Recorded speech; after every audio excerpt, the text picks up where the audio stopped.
Hello and welcome to the GW32 edition of the FPL Scope podcast. I am your host Matthias, and with me today I have my assistant manager, my co-host of the podcast, which is Kevin. And Kevin, you've had some not so great weeks after wildcarding in week 30 in FPL, and one of those reasons is the fact that you included Phil Foden in your wildcard, and he has just not delivered.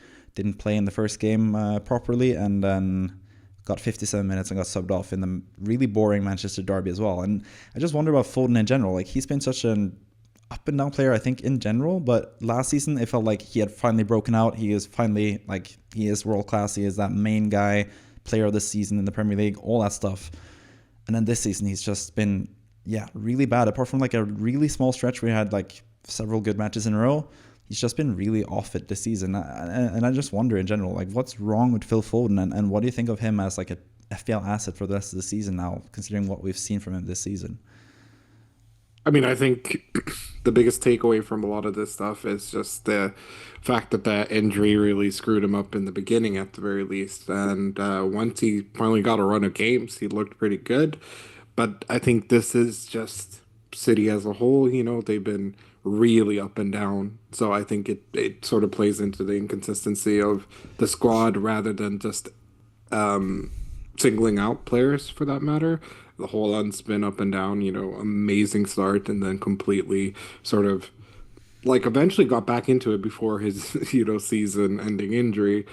You had Phil Foden who had spurts of form, you had Savinho, Doku, you had players who showed a little bit of consistency and form, but then would play like shit. Then obviously once Nico Gonzalez got bought, things looked a little bit better and we got to see some of these players perform better, but it just says as a whole, I mean, you lose out on a Ballon d'Or player or in Rodri. I guess it is a bit fair to say that, they miss him very deeply because he's someone who gets, both sides of the field going, from defense to him to attack and back and forth and all that type of stuff. He's a good defensive maestro. So yeah, it's a bit unfair and it's a bit shitty, because he needs to start performing now because we're only a year away from WrestleMania, but the World Cup in 2026, and Yeah. I still think he'll get picked, regardless because he's Phil Foden, but you can only go so far with your name because even Rashford is trying to claw his way back into that England side and starting to get the minutes, the goals, and stuff like that. And who knows if Phil Foden will make the team. I still think he will, all things considered, but this is not a good look. And, hopefully he can sort out his things because, this guy was touted as the next David Silva. And right now, he's like David Silva towards the end of his career. So, like, it's not looking the best. I think Phil Foden and City just as a whole have to just start clicking again because they're not. I think they'll make Champions League, but they really need to make sure that they do because Kevin De Bruyne's leaving, all this type of stuff. There's so many things that have to sort of start clicking for this team. But Marmoush has looked good, and has been somewhat of a good replacement for Holland now that he's injured and stuff too. So I think City will be fine. I think they'll end up with the FA Cup and probably a top four finish as well. Even though top five gets you the Champions League, I reckon they'll finish in the top four. Yeah. That's fourth, probably. Could very well be the case. We'll see what happens. You're also going to discuss Foden more in this podcast, including just now with your own team and your own score from Game 31. 1 point from Foden. The Game 30, I think he didn't play at all, and you actually got an auto sub for him. But this time around, he got 1 point, played 57 minutes, and was subbed off before Kevin De Bruyne as well, who just doesn't look right currently. He's leaving as well for good reason. But yeah, 1 point from Foden. You did a transfer of Gabriel to Saliba. You had Saliba still benched. I sometimes question that when you buy a player who is benched because I think that transfer could be nice for Game 32 if you had saved it. But Saliba's still a good pick. Like, I don't really begrudge the transfer. Still think Saliba's a good pick. But anyways, your game week, 45 points. Not the ideal game week. You had some points at least from Munoz and Mateta, 2 of the 3 Palace boys. But Sarr got 2 points while Eze got 2 assists. That's a bit of the downside, I guess, with having Saka and Foden and not having enough money for the rest of the team. Guardiola with 9 points, Burn with 6 points. Defensively, it was pretty good, apart from Raya, who conceded to Everton, which I'm sure you were happy about anyway, because you're an Everton fan. Yep. But yeah, overall, what do you think about the game week? What went right, what went wrong, and what lessons have you gotten from it? I think defensively speaking, everything looked good. I think it's actually a point of note that, yes, besides the Southampton game, that is 5 out of 6 games where Salah has blanked in all comps, which might be a bit telling to his form, that his back probably hurts from being the one carrying this Liverpool side to a league win. So, you know, I'm not so surprised that he blanked in 2 games in a row, because it's actually been longer than that. Yes, I think it was PSG, then the Southampton game where he scored twice, then PSG again, then the Newcastle final, then it was Everton in a draw where he didn't do anything, or sorry, in a win where he didn't do anything, and then losing to Fulham. And yeah, that's still 5 games where he's blind. So I think I feel justified in captaining Isak. It's just a shame that in a sort of whitewash that he didn't do anything. It's quite abnormal.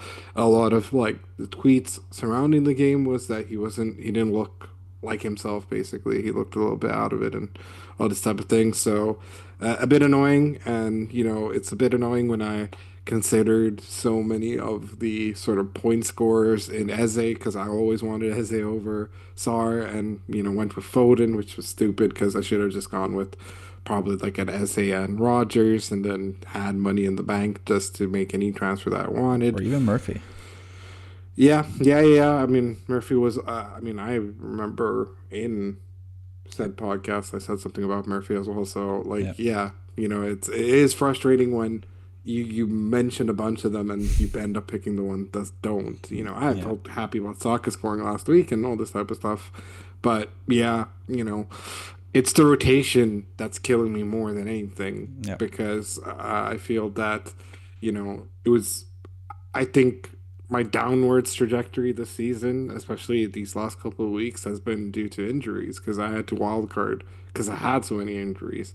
Then said players that I picked aren't getting played because of rotation. So it's just like, what the fuck am I meant to do? And Phil Foden was unlucky. He got a shot off that looked destined to goal, but he just got it slightly to the right. Would have been Marmouche assist as well. Yeah, exactly, which would have been just mega points for me. So it's frustrating, but you can't. So much can happen in these next few weeks, especially because there are a bunch of double game weeks and stuff like that. So, I'm not too worried. I still think you can fix this very quickly as long as you get some of the transfers in right. So that's what I think I'm gonna try and focus on going forward. Yeah, for sure. And I did sort of criticize you for doing the Gabriel to Saliba transfer, but at least you didn't start Saliba over Guardiola. I saw a couple people do that, actually. They benched Guardiola for Saliba after bringing him in. And at least you didn't do that, and you got the 9 points from Guardiola. Playing as Man United, I think that was always the easy choice, honestly. Yes, it is Arsenal and it's Everton, but Guardiola has more attacking threat than Saliba, in my opinion. And also, Man United are just really bad at scoring, so it made sense to me. And Everton have typically been a really tough opponent for Arsenal, so I wasn't really surprised to see the draw, even though the penalty was a little bit dubious, to say the least, in my opinion at least. But yeah, anyways, 45 points, not the best, not the worst really either. We move on to Game Week 32, and we'll talk about your team later on in the podcast.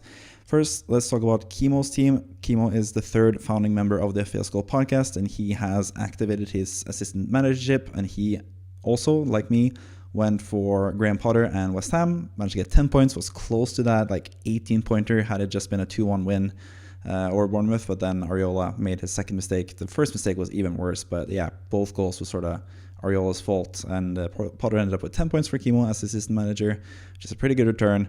Kimo, however, had a wonderful day on Monday night, with Livramento getting the assist and clean sheet, 11 points for him, and Murphy getting the 2 early goals and 16 points for Murphy. So that's made the game week really, really good in total for Kimo with 69 points. Pretty nice score for him, and yeah, great start to the assistant managership as well. Kimo also did Gabriel to Saliba and started Saliba over the likes of Kirkis and Milenkovic, and he actually gained a point from that as well because Kirkis and Milenkovic only got 1 point each. So yeah, good game week for Kimo for sure. Assistant manager is looking pretty nice as well. We'll see what happens in the next few game weeks when it comes to that. And we'll talk more about who he's going to choose as well soon. But overall, his team, he wildcarded obviously in game week 30 as well. So compared to your team, like how do you feel he is looking compared to yours after wildcarding in game week 30? I think generally speaking, the bigger difference is the fact that he went with uh, a fullback in Livermento, whilst I went with sort of like a center back-ish Dan Burn and Murphy, which is an absolute killer. Personally, I don't understand why you would bench Rogers when he just came from a decent game, and Sarr, who's been like the bit I saw Sarr play in the previous game prior to this one, I was just like, why do I have him? I genuinely was super annoyed that I was just like, Eze looks better all the time, and of course, Eze got 2 assists, so that's the only thing I guess I could question the benching, because Rogers, when he gets going, he's very form based. So, you Mm. know, I think it was a bit of a weird benching, but besides that, I can't fault him for the team that he's got. It's a bit unlucky with Palmer, who was benched for whatever reason. I Yeah, still don't know resting what from the exactly. Conference League, I guess.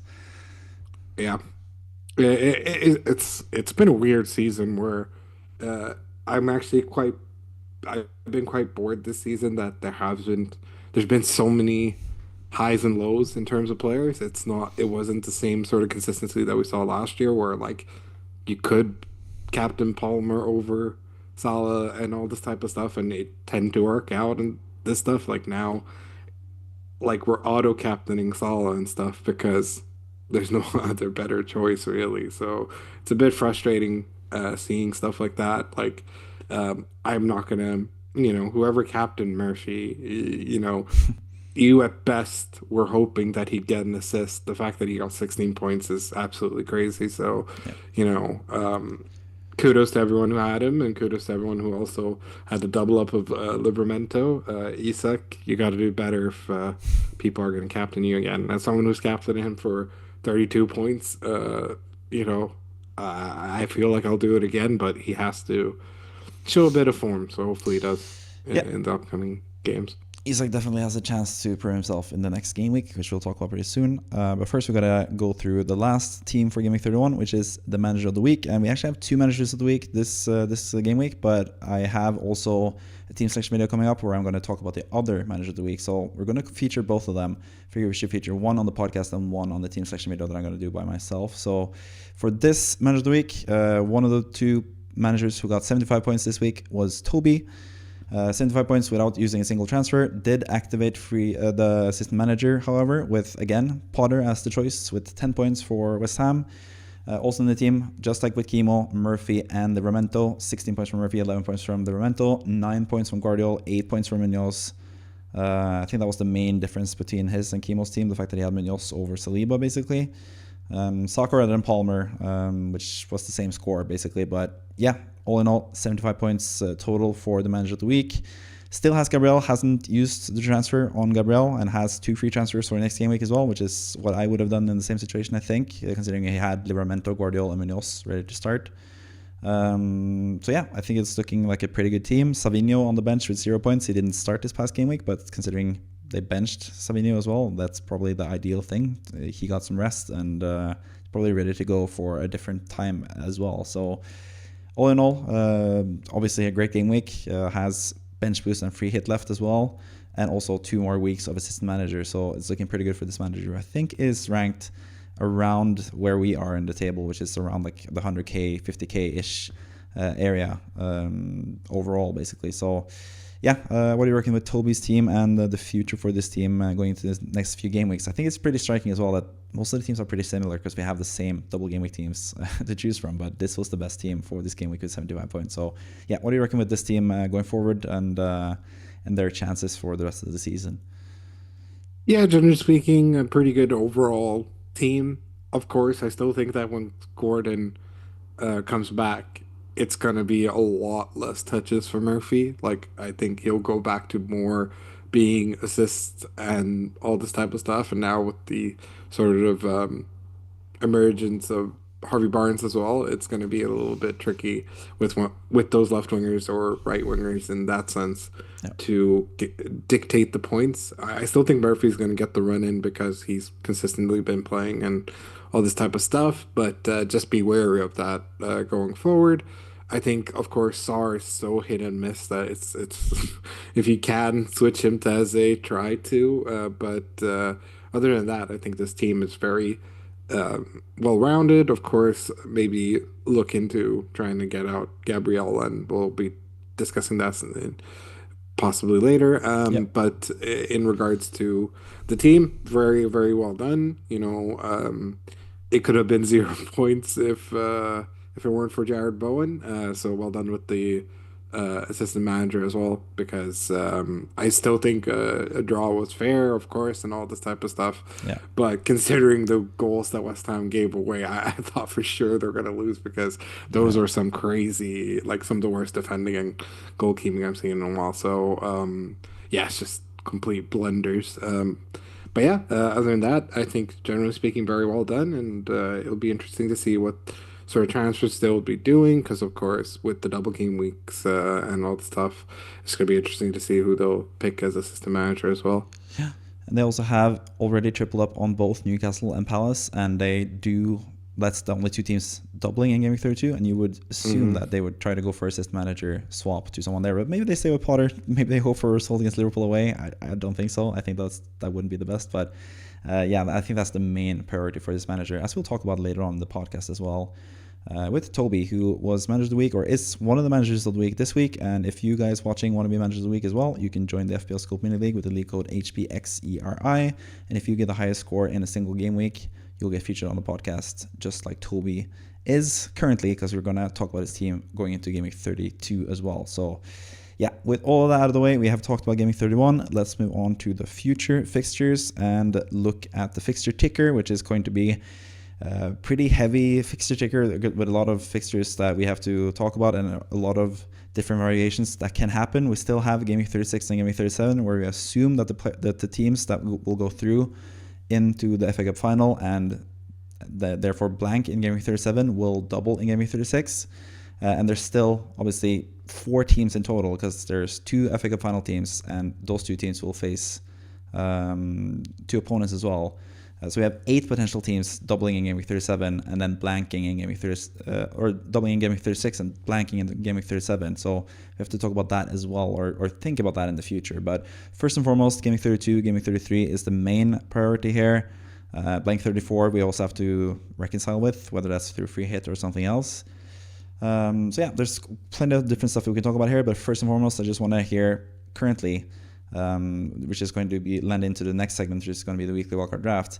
If you were to choose 3 Newcastle players and 3 Palace players for Game Week 32, which ones would you choose to triple up with those 2 teams? Or would you? Would you just double up with one of them or the other? So I think in terms of Crystal Palace, I think triple up might be a bit unnecessary in terms of the players, because I think Glasner and 2 players would be better than Yeah. triple up But with the traditional. assuming you don't have assistant manager is what I mean. If you don't have assistant manager, then of course, you can still give it a go. But I don't think defensively this is the time. Like, we have Munoz, right? Yeah. I think that's better than having Dean Henderson and a midfielder and an attacker, because Munoz could at very least get an assist or a goal, because he's a fucking crazy guy who plays at right wing instead of basically being a right back or center back, when he sort of plays both positions. It is just a bit nuts how offensive he is. So I think Munoz is probably. Yeah, number 3 pick. At number 2, I'd probably say Eze, because I just trust him more than Ismail Sarr. And then the number 1 pick is Mateta, the guy who's constantly, even when he doesn't score, he hits the crossbar. Like, he's always getting to the chances and stuff like that. So, yeah, for sure. I think I'd say those 3. For Newcastle, I think it's pretty obvious in some sense. I think it's Livermento at defense. I think it would be. I still think Gordon's going to be the better pick, even though Murphy's been better as of the 2 goals and what assist in the previous match as well. So, but I still think it's going to be Anthony Gordon, and of course that attack. If Isak is completely fine, Yeah, which it seems like. I'm sure he is. Sure, seems like he is. Yeah, of course, Isak's the number one pick out of all of these players, anyways. So Yeah, for sure. Yeah, I would definitely agree. I think just waiting for news on Gordon is like the main thing. He hasn't really been back in training with the full team yet, so that's a bit worrying. But at the same time, it is a double game week, so if he comes on as a substitute against Man United and plays from start against Palace, that wouldn't be the worst thing either. And he has such a high potential as well, Gordon. I think he's just more, even though he just had 16 points this past game week, Murphy, that was kind of the second goal especially was a bit random, that Fabian Schär shot from midfield and hit the crossbar and went back to Murphy, who was the fastest, obviously, because he's really quick.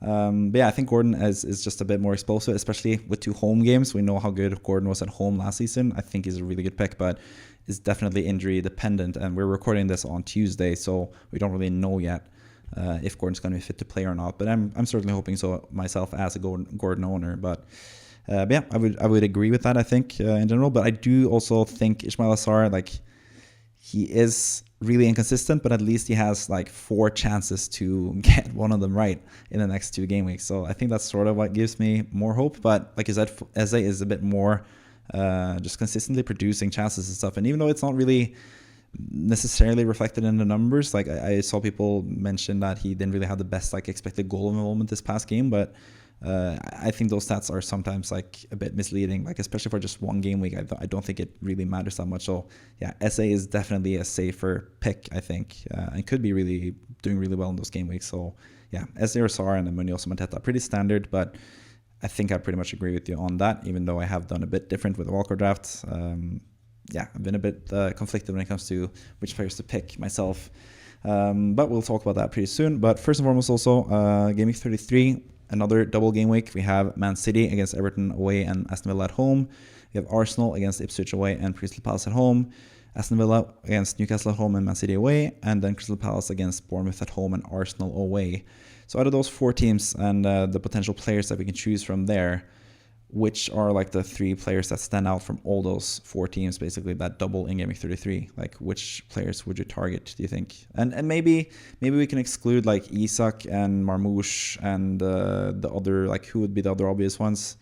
Saka, I guess. Saka, I guess, but like Saka's also interesting to discuss in terms of his playing time and stuff. I don't know, but apart from those 3, I guess, who would you? I guess Saliba would be, because he's like the only defender, or if you want to go like that obvious in that regards. Otherwise, I guess obvious players are obvious and obvious. Are you asking for premium players, or are you asking for obvious picks in terms of fantasy? Because even Rodgers is considered that, and he's not a premium player because he's so cheap. Yeah. So, how do you like Rodgers, for example? Like both in Game Week 32 and Game Week 33, and the playing time, because they do play PSG in the Champions League before and after the Southampton game. Yeah, but I still feel like Rodgers is one of those who consistently plays regardless of everything. I think he's been clearly one of their sort of workhorse players, because I feel like it's more like like, even though Asensio and Rashford feel like more obvious picks, especially Asensio, who just tends to be like Mr. Man right now, where he's just scoring every game. Now playing against PSG too, which will be really interesting to see, because I obviously play Champions League fantasy, so I might consider just bringing him in for the storyline.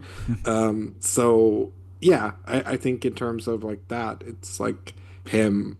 I don't know what the situation is with Ollie Watkins. He's not injured, is he? He started this past game, so he should be fine to play. Yeah. I mean, yeah. So if we exclude Marmoush, I think like the obvious players are in City, for example, is Guardiola. I guess everyone has him Yeah. in that regards.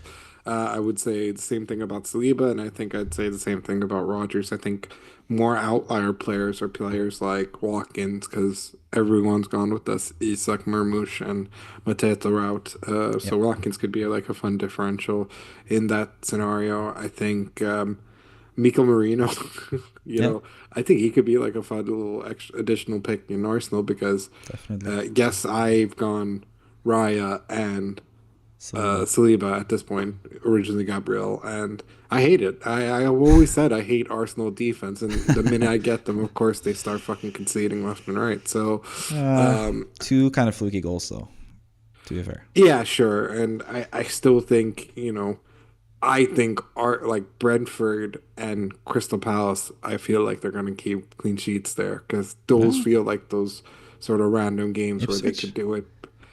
Ipswich away, Ipswich managed to get like one goal against pretty much everyone. It's so annoying. Yeah, Um, so yeah, I still think Ipswich might score against Arsenal, which is so okay, weird. fair enough. Because that's what happens, right? You think they're going to keep a clean sheet against Fulham, and then what do they do in the 94th minute? They concede or whatever the hell. So, um, yeah, I think those are sort of the players that I'd tackle. I think defensively, Aston Villa avoid, to be honest, because like they always concede some random goal. So Yeah, um, I don't think and like Emi Martinez does really stupid shit to get rid of bonus because like he does dark art stuff, so he will waste time if necessary and lose bonus points because of it. So like I would avoid. You don't know if it's Digne or Matson who's playing. I yeah. avoid. Yeah, Avoid. it's just so much rotation in general with them still being in the Champions League as well. I think the one Hmm. exception to that is Daniel Malen, who's not registered for the Champions League, so he is probably a good shout for the Southampton game at least. But I don't think I would trust him playing 3 straight matches because he hasn't really been playing that much, even though he has scored in the last 2 game weeks. So maybe, but I think that's the main issue with Aston Villa. Just we don't really know who's going to play outside of Rodgers, especially offensively. Like they have Rashford, who's a bit on and off. They have Asensio, who's been tremendous whenever he's gotten the chance, but he just doesn't seem to be getting that starting spot on a consistent basis, at least in the league. And then it's all Watkins, so I think is like an interesting player. A lot of people will look into potentially selling Isak and buying Watkins in Game Week 33 because Isak will have been finished with his Game Week 32 double and won't have any doubles for the rest of the season. Is that something you could potentially consider doing Isak to Watkins, or do you think you just want to keep Isak even though he doesn't have any double game weeks for the rest of the season? What do you think of Isak from Game Week 33 onwards once he's past Game Week 32? It's difficult because like I still think that Isak's matches are pretty good. I mean, So it all depends. considering if you're free hitting in 34, especially as well, where he's playing Ipswich, which is clearly the easiest fixture he has left. Mhm. If you do free hit in 34, he would have Aston Villa away in Game Week 33, Brighton away in Game Week 35, Chelsea at home Game Week 36, and then Arsenal away in Game Week 37. Like, do you think he's still viable, or do you think like what do you reckon with Isak then? You know, I mean, he's shown that he's pretty fixture proof, but yeah, I mean, if you're gonna try to maximize points and all this type of stuff, of course, I wouldn't be against people selling him, but I also see him, being able to score in a lot of these games. So it all depends on sort of how you want to go. Do you want to go safe and, stick with it, or do you want to flip? I'm not going to chastise people for flipping, but at the same time, it's one of those where you can either hold or sell. It's in between. I don't think it's the end of the world, the sort of matches he has left. yeah, for sure. I think he's also in such good form, and Newcastle are in such good form as well, and they can beat any team basically. Hmm. So yeah, I think it's just safest to just keep him. Honestly, I haven't really been that sold on Watkins either from the last few game weeks. He hasn't really been looking in the best of form. So yeah, I think holding Isak is perfectly probably the thing I would do myself as well. Especially with how precious transfers will be, because I think Game Week 36 and Game Week 37 will be a lot more confusing and difficult to manage than we expect at this point, because we are going to get probably 4 teams doubling in Game Week 36 and 4 teams then blanking, the same 4 teams blanking in Game Week 37, which is going to be pretty difficult to navigate without a free hit or wildcard or anything like that when most of us will have used our chips. So I think that's going to be interesting as well. But yeah, we can talk about that later on in the season. Let's move on to the weekly wildcard draft, which is a video that I just recorded with the latest team that I have of 15 players. And yes, I did sort of do the weird thing where I have Henderson. It's basically just because I realized I had only double Palace and I had the Palace spot open. And this is with a view to bench boosting in Game Week 33, which is why I have Henderson and not Sar, because or Eze for that matter, because you have to bench someone in Game Week 32 as well. Like, you can't play 8 attacking players. So I figured Bowen is someone that is easy to bench in Game Week 32 and then bench boost or start even in Game Week 33 against Southampton at home. Because I don't think I would bench Rodgers, Murphy, Saka, Salah, Isak, Marmoush, or Mateta in Game Week 32. So that's why I sort of went with it that way instead. And I think Bowen is just in good form. West Ham are looking slightly better, at least, under Potter, and Bowen is just a terrific player. And obviously, I'm a West Ham fan, so I've included both him and Wan-Bissaka as someone you can easily bench for 32 and then bench boost in Game Week 33 if you still have bench boost available, of course. But yeah, this is basically the team. I can just go through it from 1 through 15. Number 1 pick is Isak. Number 2, Marmoush. Number 3, Salah. Number 4, Saka. Number 5, Guardiola. 6, Munoz. 7, Murphy. 8 is Rodgers. 9 is Mateta. 10 is Saliba. 11 is Dan Burn. 12 is Raya. 13 is Bowen. 14 is Henderson. And 15 is Wan-Bissaka. So what do you reckon with the team, and any issues with it? Anything you're wondering about and stuff with the 15 men that I've selected for the wildcard draft? No, generally speaking, I think it's pretty a standard bog, of course. Yeah, the sort of gripe that I can give you is the lack of a Palace midfielder, but considering the circumstances of why you picked the 15 that you did, makes perfect sense. Yeah. I mean, you could go for one of them rather than Rodgers. You could go for one of them rather than Bowen and just bench someone. Maybe hope that Rodgers doesn't play against Southampton and it's like the auto sub. But yeah, I just couldn't find anyone to bench in Game Week 32 if I did select Sar as that final player instead of Bowen. So that's why I basically went for that. But yeah, you could also just bench Sar, I guess, or Eze this game week, even though it's a double, which seems really wrong to do as well. I would probably bench Rodgers and just hope that he comes on for a cameo or something, I think, in that circumstance. But I figured it was just not worth the hassle, and I'll go with Bowen instead. But of course, if, for example, Gordon is fit to play and I want him over Murphy, it's easy to just downgrade Bowen to someone like Eze or Sar for less money, and then upgrade Murphy to Gordon, because you need that money extra in the bank. Same could also be said with Saliba. You could always downgrade him to Timber or Kivior, depending on who starts as centre back against Real Madrid. I think that will be really telling. You guys watching will know by the time of this video coming out who started that game as potential centre back. But if Timber is fit to play, he's just a bit cheaper than Saliba as well. So maybe that's how you can cost cut with the players. On the cusp as well, like, I have 3 players that I've selected I think could have made the squad but didn't for some reason. And the main reason that all 3 of those players have not made the squad is the fact that they don't have a double game week. But I think Cunha is now back from suspension. Wolves have really good fixtures coming up. Mbuemo has looked really good after we all sold him. He's looked really good. Scored a goal in the first game. It was close to scoring against Chelsea. And then Conor Bradley, who seems to be like the main right back now for Liverpool with Trent Alexander-Arnold out. And the fixtures that they have, West Ham at home, Leicester away, Tottenham at home, just looks like a decent fixture run for Bradley, who's not even that expensive. He's 4.7, I think. What do you reckon with those on the cusp players, or any other players that you would potentially look to have in the drafts like this? No, I think those are good picks in that regards, because I think we're gonna very easily because again, I really don't like Crystal Palace's matches in that regard, so I think it's very easy to have one of these players come in, especially either Cunha or Bradley. I think Mbeumo's going to be a bit harder because, like you said, there's so many midfielders to have, and he's for the most part has only single game week matches, so it's uh, it's a harder one to sort of bring in. But yeah, I think generally speaking, these are some good players to consider. Or, if you do have, for whatever reason, like you don't trust the Isak or you don't trust Mateta or whatever, yeah, Cunha is a good shout for that. If for whatever reason you prefer Embuemo, who has the single game week, over the other players, I'm not gonna say against that, because I'm not someone who always desperately believes in the double game week because there are many examples of that failing miserably. Like, I think the one that always makes me laugh because I didn't do it is when people triple captain Sadio Mane and he didn't do anything. So, He got injured, didn't he? uh, yeah, or In the something like first that. game. Something really Or silly. Emmanuel Like, Dennis, who got a red card in the first out of two matches.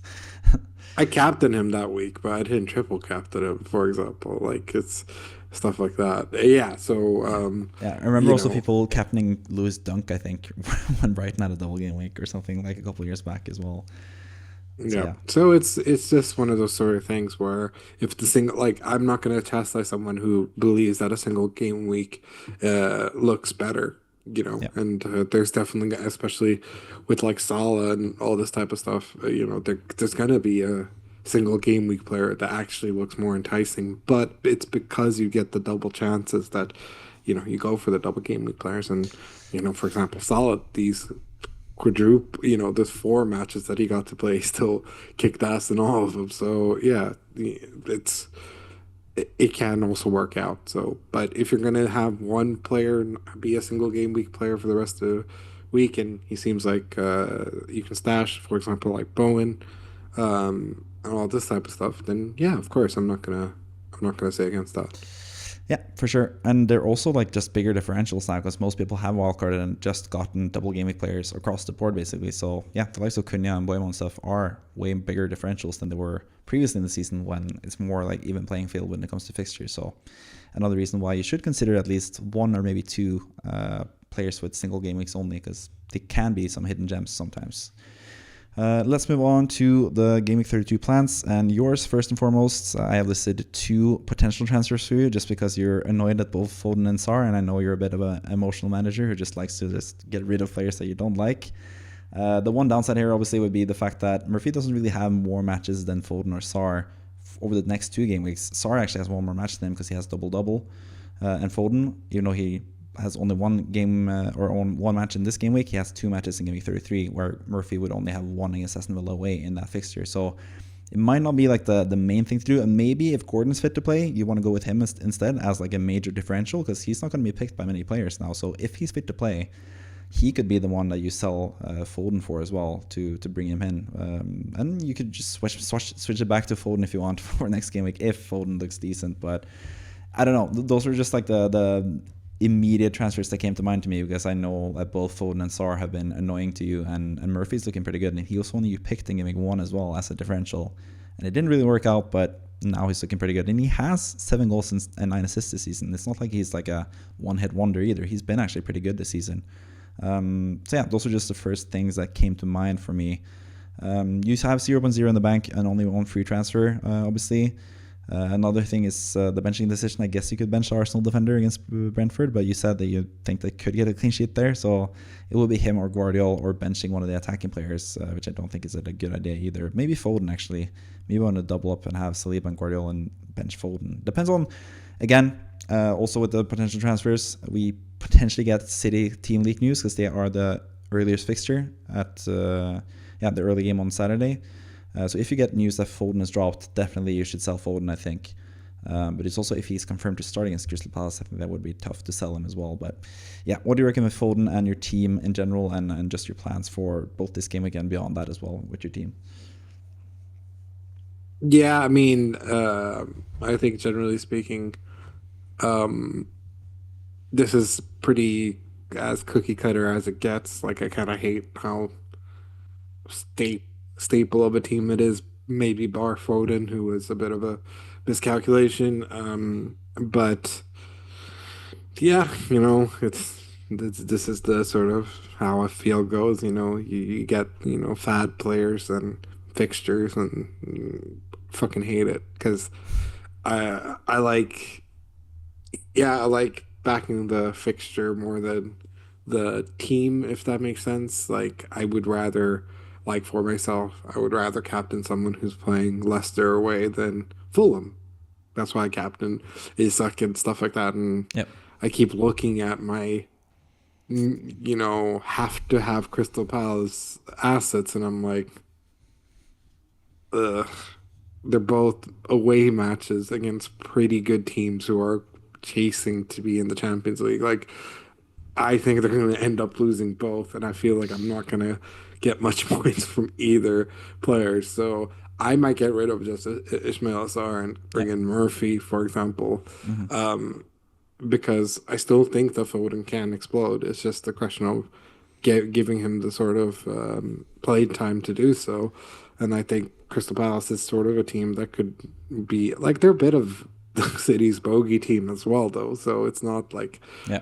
impossible either for Crystal Palace to do something. But yeah, I don't know. Like I feel like I'd want Gordon just because how Gordon plays. He likes getting the ball and lots of touches and stuff like that. Whilst Murphy will do, will get by with what he gets. Whilst Gordon is sort of a demanding left winger who needs the ball to start creating chances and stuff like that, and obviously has a really good flow with Isak as well. So Mm-hmm. I think Isak's performances will get better once Anthony Gordon's back as well. So yeah, so I think those are sort of the considerations I'll make. If Foden starts, I'll probably look the other way and bring in that. But if I am gonna go with the philosophy of double, triple up, then I might even just go -4, get rid of Foden and sorry, and get Abriche, Eze, and Gordon, and because I could technically afford that. So Yeah. it all depends on how much I back these guys with the double up. Like I much prefer Newcastle's, you know, double Fixtures. Yeah. much more prefer to Palace and all this type of stuff. But of course, anything can happen and whatever. And the hope is that they, at the very least, together in both these matches, reach okay single game week pointage, right? Like Manos gets a random assist in one of the games and bloody blah. So Mm-hmm. yeah, I just hate this team. Fair enough. Yeah, I think my advice for you would just be save your transfer until the latest possible moment and see if you can get some team news on Foden. Because if he's not starting, he's just a definite sell for me. And then at that point, you'll also know like more thoroughly if Gordon's going to be available or not either. So yeah, just wait and see if Foden is benched. Definitely just sell him for Gordon if he's ready to play. For Murphy if he's not. I think Murphy's just a nice fail-safe player.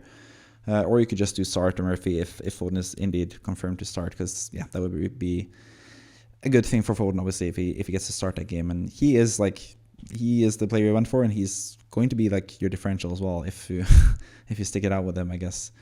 So that would be my advice for you for this game week, I think.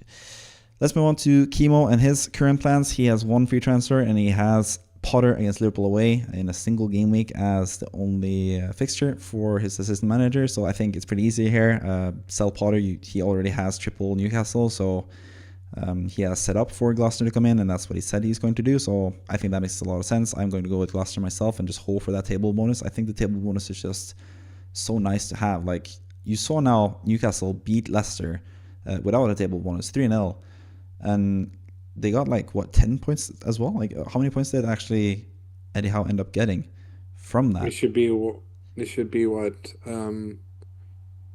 was it 3-0? So for every goal for the clean sheet, they 11 kept, points. and yeah, 11 points. So even with a 3-0 win, which is not really that common, we've seen several teams in the past just win 1-0 or 2-0 even against these lesser teams. That's only one more point than what Potter got for a draw.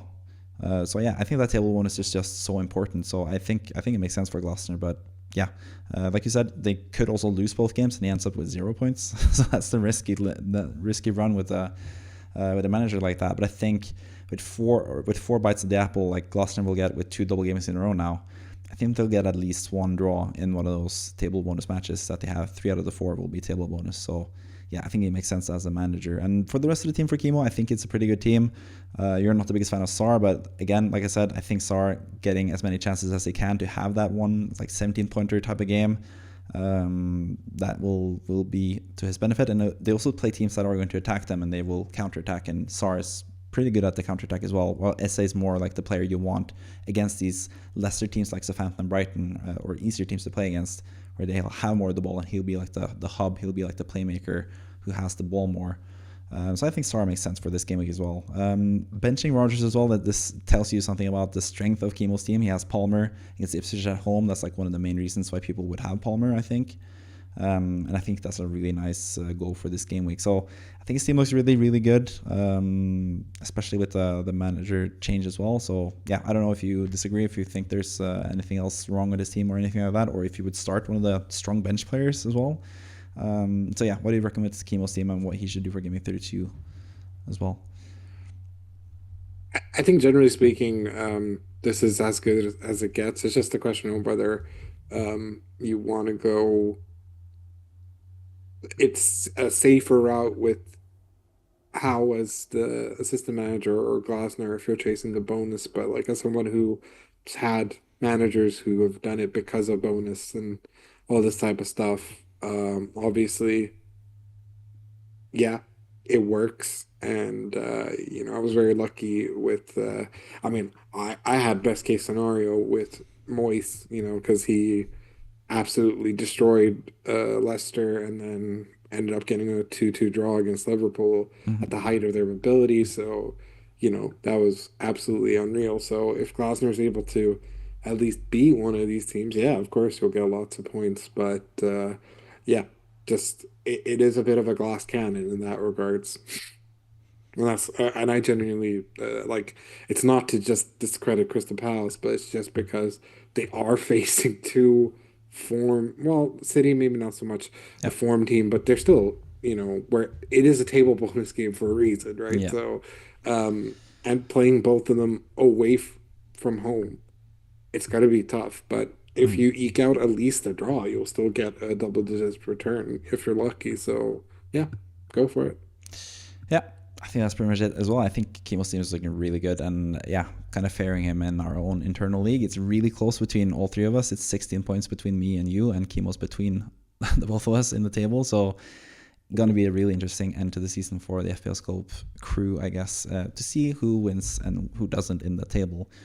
Hopefully, we'll get Kimo on for a podcast as well, maybe closer to the end of the season as well, where it's going to be interesting to see who wins in the internal league between us. But yeah, definitely favoring Kimo's team this game week, but we'll see what happens. Let's move on to the final task at hand, and that is the manager of the week. And the manager of the week, like I mentioned, did save the Gabriel transfer, and I think you can save the Gabriel transfer yet another game week because I think it's more important to bring in an assistant manager that works out, whether that is Eddie Howe and you sell one of the Newcastle boys, or whether that is selling one of the Palace players and bringing in Glasner, which is the option that I prefer. I think that's the way to go here, and using both transfers and waiting on the Gabriel transfer and see who you can get for Game Week 33 as a replacement for Gabriel at that point in time. So what I would recommend is selling Sar probably for Rogers. If not for this game week, Rogers, if he doesn't play, you get Savinio off the bench against Crystal Palace at home. That's still a pretty decent player to get in. And then that allows you to do Potter to Glasner as well and have those two table bonus games, or Palace can get some points at least. We'll see what happens. Ideally, like if Palace all of a sudden does the unthinkable and wins both matches, that's 40 points basically, which is kind of crazy, or close to 40 points at least, from just the assistant manager alone. So that's the upside you get from the assistant manager chip. But yeah, those are my thoughts with this team. You could potentially sell one of the Newcastle players and bring in Howe instead, but yeah, I just prefer the table bonus personally, so I wouldn't really do that. But I guess Saka is still the one you could potentially, but I don't know. It feels just too risky to sell Saka before a double game week against Ipswich and Crystal Palace. Like, yeah, you can't really do that either. So, I don't know. Do you have any other ideas when it comes to this team? 2 free transfers, a bit more flexibility than both you and Kimo has. What do you think this manager should do?